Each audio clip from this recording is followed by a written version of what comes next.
Então, pessoal, esse vídeo, né, estou fazendo para responder alguns alunos, né, do meu curso de microeletrônica, algumas perguntas relacionadas a curto e fuga, né? Situações em que um componente pode apresentar fuga e curto e por que isso pode acontecer. Então eu tenho um cenário aqui onde eu tenho uma malha que vai alimentar a CPU de um smartphone. Então essa alimentação ela vem pelo Power Manage, que é um regulador de tensão, só que ela deriva da fonte. Tá? Então tudo começa pela fonte. A nossa fonte vai alimentar a placa do smartphone em 4.2, essa é a tensão de referência. Esse Power Manage ele vai derivar várias malhas de saída, uma delas é a que vai alimentar a CPU. Tá? Vamos considerar esse o cenário para o nosso estudo, para entender sobre tensão. Tá? Sobre tensão nada mais é do que acréscimo repentino ou inesperado da tensão.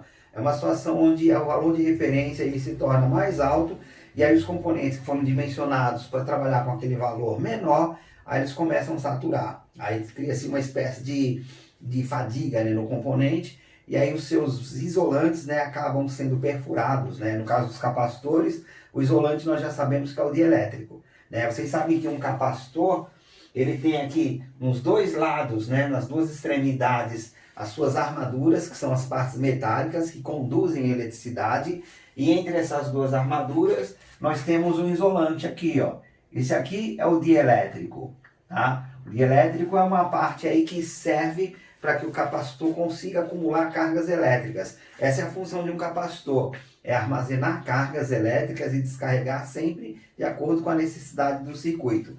Sempre que vocês injetarem uma tensão no lado positivo do capacitor, nesse caso ele estando em paralelo, ele tem um lado aqui que está ligado ao GND. Essa simbologia aqui, ó, vai representar o nosso GND. Aqui seria V+, né? Aqui vamos colocar apenas um mais aqui, ó. Então vamos imaginar uma situação onde essa malha aqui, ela é de 2.2 volts. 2 volts, né? Com a função de alimentar um setor aí da CPU. Tá? Quem fornece os 2 volts é o Power Manage, através de uma saída, mas ele recebe uma tensão inicial da fonte.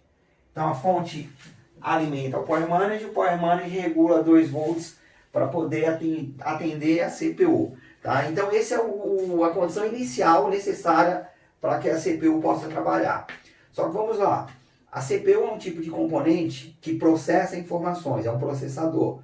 E as informações, conforme elas vão chegando, elas vão necessitando de mais energia para que a CPU possa processar isso de forma mais rápida. Então, quanto mais vocês utilizarem recursos no seu smartphone, mais processamento de dados, mais rapidez nesse processamento e mais demanda de elétrons, mais necessidade de corrente. Então é isso que essa malha faz, tá? Essa malha inicialmente ela trabalha com 2 volts e no final ela vai continuar com os 2 volts. Só que em alguns momentos pode ser que a CPU necessite de uma quantidade maior de elétrons. Então isso vem através de um aumento de corrente.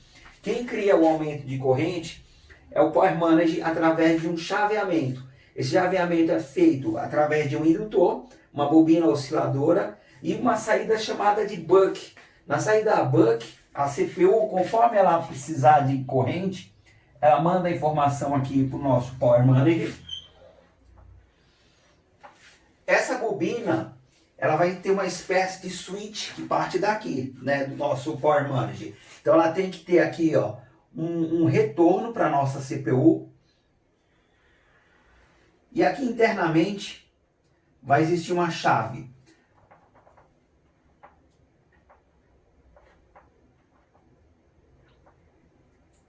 Essa chave, ela permite fazer com que, em alguns momentos, né, é uma fração de tempo, essa bobina toque o terra interno aí do Power Manager. Tá? Existem os aterramentos do Power Manager, os pontos ligados à massa. Em alguns momentos no chaveamento, esse terra ele é tocado. Só que isso é de uma forma muito rápida, através de uma frequência. Quanto mais rápido isso acontecer, maior será essa frequência, maior será a reatância indutiva que fará com que a bobina infle, ela se carregue. Cada vez que suita aqui dentro, né, através de uma linha de feedback, que é uma informação dada à CPU, a nossa bobina ela faz isso aqui, ó.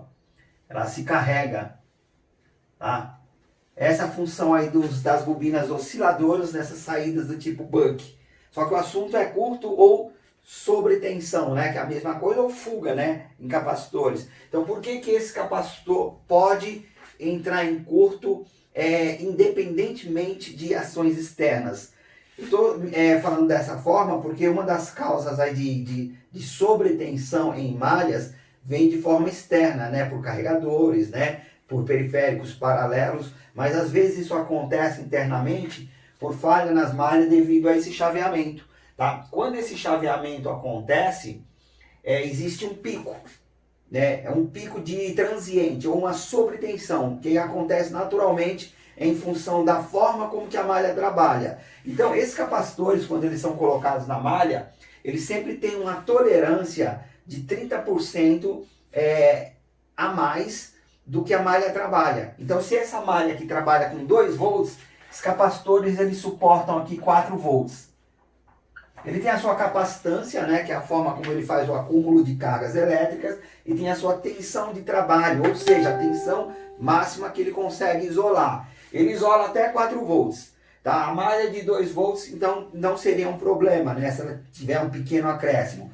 O problema é que quando vem esse chaveamento, vem alguns picos transitórios que faz a tensão se elevar em função do acréscimo da corrente. Vamos lembrar da lei de Ohms, né? A lei de Ohms, isso aqui é muito importante. Essa malha ela já tem uma resistência natural, que foi feita a partir de um cálculo, também utilizando a lei de Ohms, e sempre o elétron busca o caminho de menor resistência. Então ela foi desenhada para que a corrente chegue até a CPU. Tá? A partir do momento que tem essa oscilação, o que vai acontecer? A corrente vai fazer isso aqui, ó.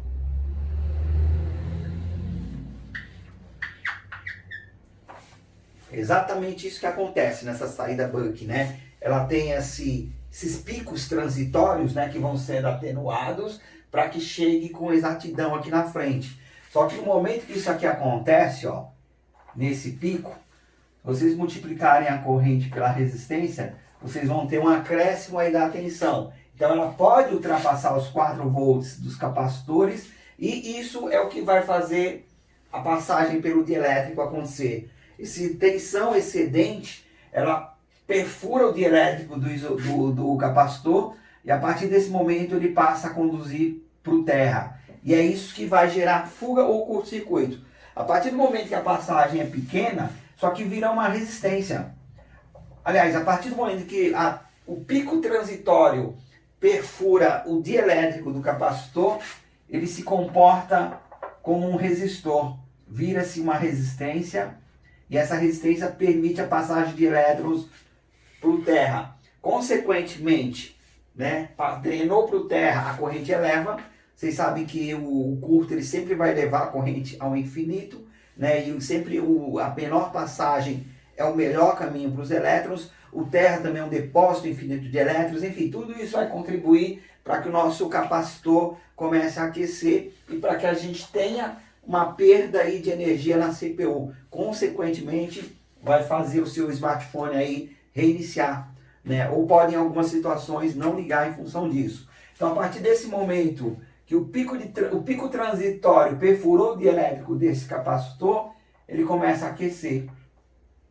E aí vocês têm um defeito, tem um capacitor aí que está em fuga, né? E conforme os dielétricos vão forçando a passagem aqui, aliás, conforme os elétrons vão forçando aqui a passagem pelo dielétrico, essa fuga vai aumentando até se tornar um curto. Então o curto é o caminho de menor resistência. A partir do momento que você não tem mais resistência entre os dois terminais do capacitor, aí você tem um curto. Tá? É por essa razão também que ele é representado dessa maneira. Ó. Se vocês pegarem a simbologia do capacitor, entende-se que daqui para cá está aberto. Então a resistência entre esse terminal e este é em milhares de ohms, né? Ou em milhões de ohms, né? Ou em mega ohms, né? Essa é a resistência aí de um capacitor que tem o seu dielétrico em bom estado. Ele não pode deixar conduzir. O dielétrico é um isolante. E o momento que ele é perfurado, essa resistência cai. Quanto mais próximo de zero, mais em direção ao curto, tá bom? Então esse é o tipo de defeito que vocês vão encontrar. E tudo que foi injetado aqui vai ser consumido aqui, vai ser drenado para o terra. No caso de tendo aqui o nosso Power Manager aí regulando a tensão, provavelmente ele pode aquecer também. Tá? Se ele apresentar aqui internamente, vamos imaginar que internamente ele tenha um diodo. Então passando por ele, né, dentro do diodo, tá? Imagine que dentro de suas características construtivas exista aí um diodo semicondutor. Né? Quebrou a barreira do diodo, uma corrente maior, né, do que deveria ser, esse CI também pode aquecer. Tá? Se houver um LDO aqui internamente, LDO também vai acontecer, porque o LDO ele não foi projetado para ter altas correntes. As saídas LDOs são lineares, correntes sempre padronizadas. Então, se por uma razão externa houver um dreno, né, passando para o terra, a passagem aqui fica maior e o componente aquece. A única salvação para esse componente é se internamente ele apresentar controle térmico, né? Vamos imaginar que ele tem aqui termistores. Se houver termistores, né, controle por temperatura, aí o sistema se desliga, aí você não prejudica o componente. O defeito continua aqui. Aí para você identificar o defeito aqui, ao invés de você alimentar o seu smartphone pela malha VBAT, que alimenta o Power Manager, aí nessas condições, deixe de alimentar o Power Manager. Tá? Jogue a tensão direto na malha defeituosa, diminua a tensão da sua fonte, ao invés de usar 4.2 volts, coloque alguma coisa um pouco menor do que a tensão da referência. Tá? Dessa forma vocês vão fazer um caminho direto para o curto, ó. Percorrendo o capacitor e não passando pela regulagem do Power Manager, vocês têm mais chance de fazer um diagnóstico térmico mais rápido, né? Porque só tem ele no meio do caminho. Agora, se eu tenho um CI e tenho um capacitor, eu posso ter uma condição onde dois componentes vão aquecer e isso vai tornar um pouquinho mais difícil aí o nosso diagnóstico, tá bom? Então é isso, pessoal. É uma explicação rápida aí sobre curto e fuga, onde ele vem não só de forma externa, né, através de periférico ou carregadores paralelos. Ele pode acontecer quando um pico transitório, que vem por um chaveamento de uma condição necessária a CPU funcionar, aconteça aí de forma repentina. Por isso a importância de respeitar a quantidade de componentes na malha, respeitar o dimensionamento do componente na malha, porque isso tudo é feito através da lei de Ohms. A partir do momento que vocês tiram um componente e deixam ele de fora, vocês prejudicam o componente que ficou na malha, vocês sobrecarregam quem está na malha. Então a dica é, mantenham sempre a originalidade aí da placa, né, dos equipamentos eletrônicos. Não alterem, porque isso aqui é muito importante para que isso aqui funcione de forma equilibrada, tá bom? Se vocês precisarem de mais aulas sobre o assunto, dá uma olhada lá no meu curso de microeletrônica. Lá tem um detalhamento um pouco mais aprofundado a respeito de cada um desses componentes. Lá tem explicações sobre a lei de Ohms e a forma do dimensionamento das malhas. Tá bom, pessoal? Mais uma vez, obrigado aí por vocês terem assistido até aqui e tamo junto!